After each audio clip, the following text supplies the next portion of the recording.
अस्सलाम वालेकुम dear students, welcome to my channel study with Iram. Students, आज का हमारा टॉपिक है गैस्ट्रिक कैंसर पे, स्टमक कैंसर पे। इसको हम स्टमक कैंसर को कैसे डिफाइन करेंगे? अगर आपके स्टमक के अंदर एबनॉर्मल सेल्स की ग्रोथ होना शुरू हो जाए, वो चाहे किसी भी पोर्शन में है, इन any part of your stomach, अगर सेल्स की एबनॉर्मल ग्रोथ होना शुरू हो गई है, वो एबनॉर्मली डिवाइड कर रहे हैं, ठीक है, उनकी तादाद बढ़ती जा रही है, तो इसको हम क्या बोलेंगे? Stomach cancer.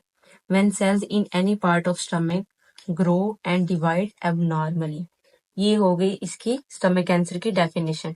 सेल्स जो है वो एबनॉर्मली ग्रो कर रहे हैं और डिवाइड कर रहे हैं। टाइप क्या है स्टमक कैंसर की? एडिनोकार्सिनोमा है, ठीक है, बिनाइन ट्यूमर है, गैस्ट्रिक कैंसर है, ठीक है, जो आपके स्टमक के म्यूकोजल सेल्स के अंदर जो है वो उसकी फॉर्मेशन होती है, ठीक है। ये हो गया गैस्ट्रिक कैंसर, ठीक है। अब इसके कॉजेज देख लेते हैं। कॉजेज क्या हो सकती हैं स्टमक कैंसर में? सबसे पहले फैमिली हिस्ट्री मैटर करती है। अगर फैमिली हिस्ट्री है गैस्ट्रिक कैंसर की, ठीक है, तो चांसेस है कि नेक्स्ट जनरेशन में भी जो है गैस्ट्रिक कैंसर डेवलप कर सकता है। इस तरह स्मोकिंग है, डीएनए चेंजेस क्रिएट कर रहा है। डाइट है, अगर बहुत ज्यादा सॉल्टेड पिकल डाइट है, वो आप एसिडिक डाइट ले रहे हो, तो उस वजह से भी चेंजेस आ सकती हैं आपकी स्टमक लाइनिंग के अंदर, ठीक है। इसी तरह एज फैक्टर है, with the passage of time increasing age जो है वो भी एक फैक्टर है जो गैस्ट्रिक कैंसर को लीड कर सकता है। एंड एच पाइलोरी इन्फेक्शन है, अगर वो ट्रीट नहीं किया जाता है, एच पाइलोरी इन्फेक्शन रिपीटेडली, तो ये सारी कॉजेज जो है वो गैस्ट्रिक कैंसर को लीड करती हैं। आपकी फैमिली हिस्ट्री, स्मोकिंग, आपकी डाइटरी चेंजेस जिसमें आपकी हैबिट है बहुत ज्यादा सॉल्टेड पिकल फूड लेने की, एज है और एच पाइलोरी इन्फेक्शन है, ठीक हो गया। ये होगी इसकी कॉजेज।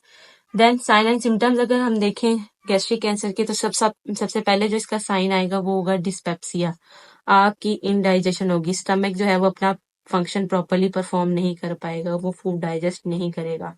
अल्लिस्टाइटी है, अल्लिस्टाइट का मतलब ये है कि आप थोड़ा सा मील लेते हो तो आपको फुलनेस फील होती है, लाइक अपना मील पूरा जो है वो नहीं ले पाते, थोड़ा सा खाने के बाद ही आपको फुलनेस फीलिंग आती है, ठीक है।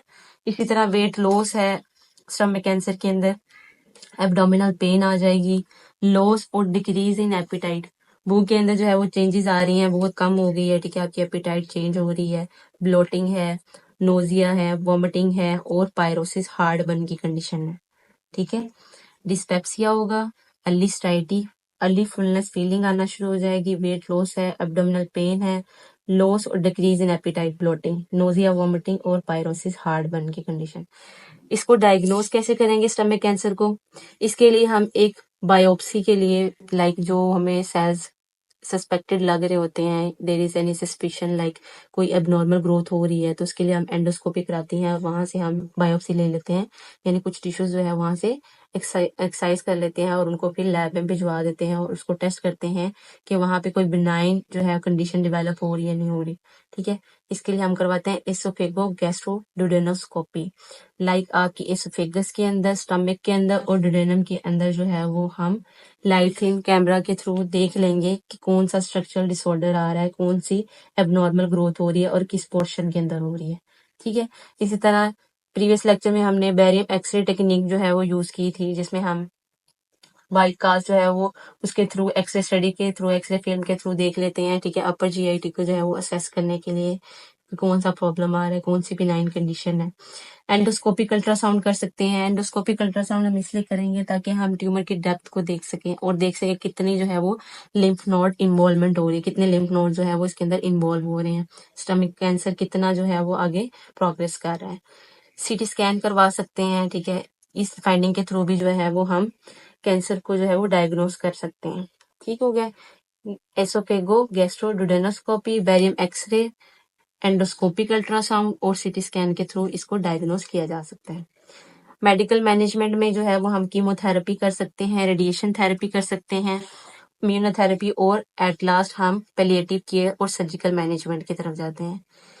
अब पेशेंट की कीमोथेरेपी के लिए हम जो एजेंट्स यूज करते हैं उसमें 5-फ्लोरोयूरासिल है, सिस्प्लैटिन है, डॉक्सोरोबेसिन है और मिटोमायोसिन, ये कुछ ड्रग्स हैं जो एंटी कैंसरस ड्रग्स हैं, ठीक है, कीमोथेरेपी में हम यूज करते हैं, लेकिन इनकी इफेक्टिवनेस या क्योर के चांसेस जो होते हैं कीमोथेरेपी में कम होते हैं। साथ में हम रेडिएशन थेरेपी कर सकते हैं, रेडिएशन थेरेपी के थ्रू जो है वो हम कैंसर सेल्स को जो है वो डिस्ट्रॉय कर सकते हैं रेडिएशन के थ्रू। साथ में हमने इम्यूनोथेरेपी करनी होती है। ऐसी ड्रग्स हम पेशेंट को जो है वो देते हैं जो उसकी इम्यूनिटी को बूस्ट करती हैं ताकि वो कैंसर सेल्स के साथ फाइट कर सके। पैलिएटिव केयर है। पैलिएटिव केयर में हमने पेशेंट की सिम्टोमेटिक ट्रीटमेंट करनी है, उसकी क्वालिटी ऑफ लाइफ को जो है वो इम्प्रूव करना है। ठीक है, इस तरह से हम इसको मेडिकली ट्रीट करेंगे। जैसे हमने कीमोथेरेपी करनी है, रेडिएशन थेरेपी करनी है, साथ में उसके इम्यून सिस्टम को बूस्ट अप करना है ताकि वो कैंसर सेल्स के साथ फाइट कर सके, और पैलिएटिव केयर करेंगे। ठीक है, ये होगी इसकी मेडिकल मैनेजमेंट। सर्जिकल मैनेजमेंट की बात करें तो हम सर्जिकली जो है वो गैस्ट्रेक्टमी कर सकते हैं। ओवरऑल हम गैस्ट्रेक्टमी कर सकते हैं। अब डिपेंड करता है कौन सी कंडीशन है। टोटल गैस्ट्रेक्टमी कर सकते हैं, टोटली हम जो है वो स्टमक को रिमूव कर देंगे, या फिर सब टोटल गैस्ट्रेक्टमी कर सकते हैं। ठीक है, स्टमक के कुछ पोर्शन जो है वो हम रिमूव करेंगे, और रिमेनिंग पोर्शन को जो है वो हम जुडेनम के साथ क्या कर देंगे, एनास्टोमोस कर देंगे। ठीक है, तो ये इसकी होगी सर्जिकल मैनेजमेंट एट लास्ट। ठीक है, chemotherapy, radiation therapy, immunotherapy, palliative care देंगे साथ में, और सर्जिकली गैस्ट्रेक्टमी कर सकते हैं। ठीक है, रिमूवल ऑफ द स्टमक। अब पोस्ट ओ पेशेंट की केयर जो है वो यहाँ पे मैटर करती है, जिसमें हमने पैलिएटिव केयर तो देनी है पेशेंट को। लाइक ये लाइफ थ्रेटनिंग जो कंडीशन होती है, ऐसे सीरियस इलनेसेस होती हैं जिसमें पेशेंट को जो है वो हमने सिम्टोमेटिक ट्रीटमेंट देनी होती है और उसकी क्वालिटी ऑफ लाइफ को इम्प्रूव करना होता है। तो नर्सिंग मैनेजमेंट में हमने पेशेंट की सबसे पहले एंजाइटी को रिड्यूस करना है, पेन को रिड्यूस करना है। जैसे कि पहले भी मैंने आपको नर्सिंग इंटरवेंशन में बताया, पेन को रिड्यूस करना, रिलीव करना सबसे इम्पोर्टेंट है स्टाफ के लिए। ठीक है, तो पेन को रिलीव करेंगे, पेशेंट की एंजाइटी, पॉजिटिव काउंसलिंग है, बिहेवियरल थेरेपीज हैं, इमोशनल सपोर्ट है। ठीक है, ऑप्टिमल न्यूट्रिशन मेंटेन करना, क्योंकि वेट लॉस इतना हो रहा होता है पेशेंट की। ठीक है, उसकी न्यूट्रिशन और फ्लूइड बैलेंस को मेंटेन करना बहुत जरूरी है, उसकी इम्यूनिटी को इम्प्रूव करना बहुत जरूरी है। साइको सोशल सपोर्ट के थ्रू जो है पेशेंट की जो है साइको सोशल डिसऑर्डर्स को जो है वो हम रोक सकते हैं, रिड्यूस कर सकते हैं, और इस तरह से सपोर्ट जो है वो प्रोवाइड करके पेशेंट की इमोशनल सपोर्ट के थ्रू उसके हम इन सारे डिसऑर्डर्स को जो है वो प्रिवेंट कर सकते हैं। एंजाइटी को रिड्यूस करेंगे, psycho social support, peer group जो है वो हम ऐड कर सकते हैं, साथ में फैमिली की इन्वॉल्वमेंट हो सकती है, ऑप्टिमल न्यूट्रिशन और पेन रिलीव करके हम पेशेंट की नर्सिंग मैनेजमेंट को जो है वो मीटअप करेंगे।